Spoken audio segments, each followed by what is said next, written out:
નમસ્કાર દર્શક મિત્રો, આપ જોઈ રહ્યા છો અરવલ્લી ન્યૂઝ। અરવલ્લી જિલ્લાના મોડાસામાં કાયદાની રક્ષણ કરતા પોલીસને માનવતા અને ફરજનું સુંદર ઉદાહરણ સામે આવ્યું છે, જ્યાં મોડાસા ટાઉન પોલીસના 112 પીસીઆર વાનના પોલીસ કર્મીઓએ માત્ર ફરજ નહીં પરંતુ સંવેદનાથી ઘરેથી નીકળી ગયેલા 8 વર્ષીય બાળકને સુરક્ષિત તેના પરિવાર સુધી પહોંચાડ્યો છે।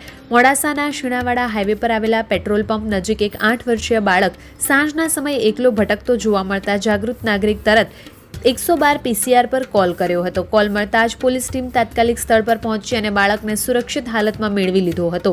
બાળક સાથે વાતચીત કરતા જાણવા મળ્યું કે તે મેઘરજના નાથાવાસ ગામનો રહેવાસી છે અને તેની માતા ન હોવાથી તે કાબુલા વંટાળા ગામે ફઈના ઘરે રહે છે, ત્યાં ભણે છે। વેકેશન દરમિયાન પિતા પાસે નાથાવાસ આવ્યો હતો, પરંતુ ત્યાં તેના મન ન લાગતા કોઈને કહ્યા વગર એકલો જ ફઈના ઘરે જવા બપોરે નીકળી પડ્યો હતો। સ્થિતિની ગંભીરતા સમજીને 112 પીસીઆર વાનના police constable Ranjitsinh Sardarsinh, pilot Mehulbhai Dabhi અને મનીષભાઈ પરમારે વિલંબ કર્યા વગર તરત જ બાળકના પિતા અને ફઈ ફુવાને સંપર્ક કર્યા અને બાળકને સલામત રીતે કાબુલા વાંટડા ગામે ફઈના ઘરે પરિવારને સોંપ્યો હતો।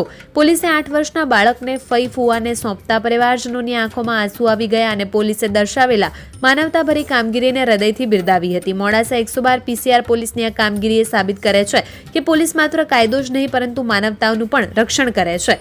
વૈભવ રાઠોડ, અરવલ્લી ન્યૂઝ, મોડાસા।